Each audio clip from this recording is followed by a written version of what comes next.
The crossover is here. Radio greatness from two separate shows that bring you the entertainment every single weekday. Mike, how you feeling?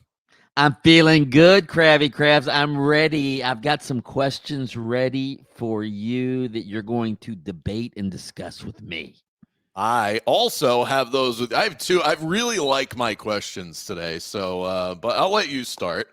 Age before beauty, as they say. Well, let's start with the obvious topic. You're Mr. Magic, a member of the Magic radio crew. The Magic, I'm not happy with the Magic right now. I think Magic fans are in a bit of a panic because a couple days ago we were talking about the Magic. Hey, could they work their way up to the number 2 seed? And now it looks like they could fall into the play-in. Kravitz, they've lost 2 in a row. They've lost 3 of their last 4. They're losing to bad teams like the Houston Rockets and the Charlotte Hornets. They're losing to a Milwaukee Bucks team that didn't have Giannis last night, didn't have Chris Middleton. Is this who the Magic really are, or is what they're going through right now an aberration? I don't think this is who they really are. We've seen 80 games. 80. No. And we're going to say that because they've looked bad for 3 games. No. Forget everything that you saw before. This is who they truly are. Kravitz, when you're watching a football game and something happens at the end, all right, the end of the game, and a big play at the end and somebody folds at the end, that's what you talk about. You talk about the big play at the end. Well, we're at the end of the season here. We're not at the end of the season, okay, Mike. We're at the end of the regular so talk season. Me off the ledge here. Talk me off the ledge. Yeah, here's you being talked off the ledge. All they have to do is go into the playoffs and win a few games, and you will forget that this ever happened. And I'm not even saying they have to win a series, but if they go in, these are good teams that they could potentially go up against, whether they have home court advantage or not. The Clevelands, New Yorks, Indianas of the world. These are good basketball teams. Any one of them, including the Magic, can win a first-round series against each other. If the Magic just push a team to a 6th, 7th game, I think you'll be able to look back on the season, even in the moment of being eliminated, and say, this year was exactly what you needed it to be. You got playoff experience. The team took a step forward. I understand why people are frustrated. It's annoying to get to this stage, to have all this excitement, and then have the team to play like a version of themselves that we really don't like and we got way too used to for about a decade. But this year is, I know no one wants to hear this. This year has already been a success. It already has been, even though they've I don't like what I've seen recently. Let me follow up here. All right. And again, none of us want this to happen. If they lose to Philly on Friday night, they lose to Milwaukee on Sunday, they fall into the play-in and they lose 2 straight in the play-in and don't even get into the playoffs, are you still going to be talking like this?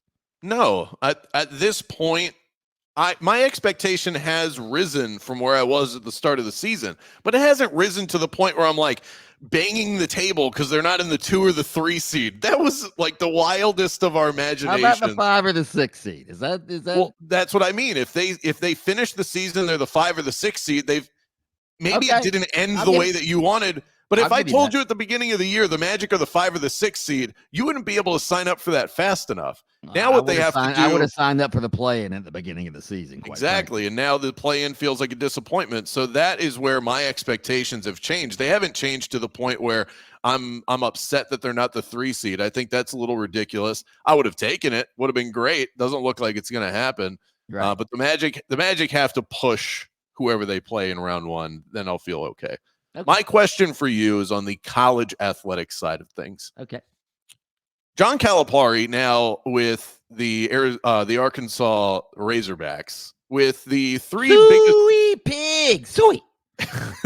3 biggest boosters in all of the land. They've got Tyson Chicken backing them. Right. Jerry Jones, the owner of the Cowboys, is one of their biggest boosters, and the Walton family that owns Walmart. Right. Is Arkansas the biggest sleeping giant in all of college athletics? Not just basketball. I'm talking clean across the board. In an NIL era, when you have Walmart, the Cowboys, and Chicken backing you, that's pretty good.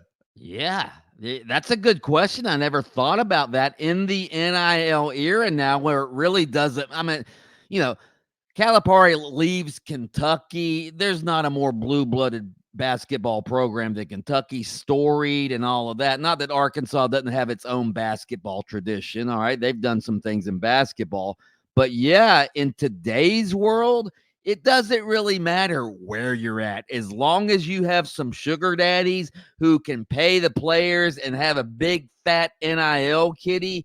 Yeah, I never thought about it, Kravitz, but that's one of the reasons I love doing the crossover. When you think about Arkansas's booster support, and I mean, we can talk about these collectives all we want, all right? All these collectives where you're having all these grassroots fans contribute $100 a month or $50 a month.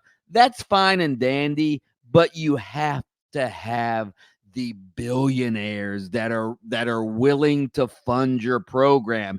And Arkansas at least has one in the chicken magnate, Mr. Tyson. All right. I don't know how much the Waltons give. I don't know how much that Jerry Jones gives, but I know that John Calipari is a good friend with John H. Tyson, the Chicken King. So that's the reason he's the coach at Arkansas. Yeah. No question about it. I mean, if Jerry Jones is contributing anything, I'm thinking it's not small. Right. So I'm thinking, yeah, I would keep an eye on Arkansas across the board. I think they're about to see a big old spike in their stock. All right. Here's another one that's in your wheelhouse. Again, you're Mr. NFL. NFL draft is getting ready to come out. Come out in April or later this month. Yeah, we're like 2 weeks away. All right, but this has nothing to do with the NFL draft. This has to do with This has nothing to do with the draft. It has to do with the Jacksonville Jaguars, who just signed the other Josh Allen, pass rusher extraordinaire Josh Allen, to a $150 million deal, $88 million guaranteed earlier this week. That's a lot of money for the other Josh Allen. Is this Josh Allen worth that much money? Yeah, he is. I don't think he's on par with the guys that he is now paid around, but that's just the way new contracts go. He's now the second highest paid edge rusher in the NFL, behind only Nick Bosa. And I think Josh Allen is great. I don't think he's Nick Bosa game wrecker great, but clearly the Jacksonville Jaguars have decided we're just going to build up our defense. We're actually going to strip things down on offense. And Trevor, we need to decide whether you're worth the biggest contract in NFL history or not. And we're not going to figure that out if we Tua this situation, which is let's add Tyreek Hill and Jalen Waddle to the mix to make you look better than you are.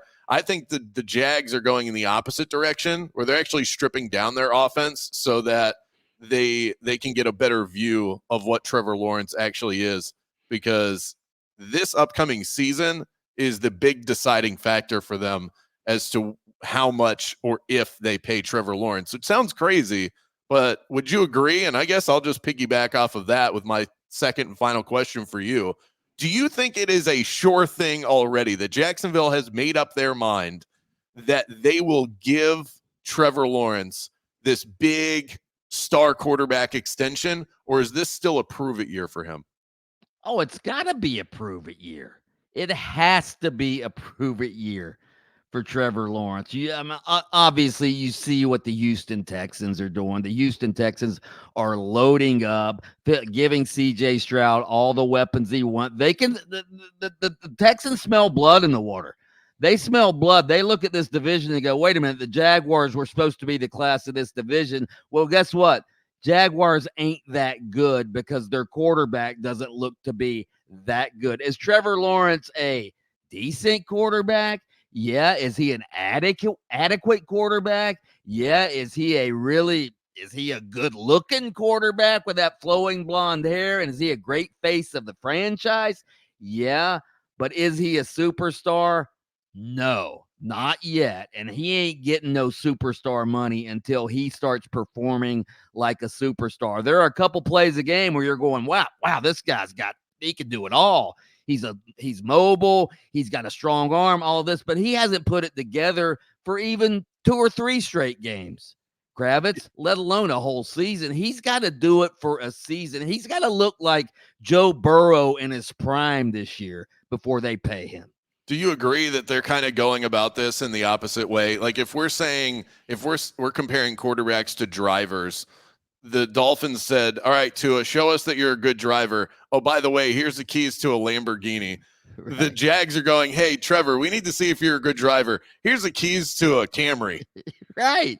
Let's see what you got. But the fact of the matter is, you expect the hype that Trevor Lawrence has been getting for 3 years now. You expect him to be able to drive a Camry or a Honda Accord like it's a Lamborghini. He's supposed to be that good. Well, he hasn't shown it yet. So, well, the crossover is over.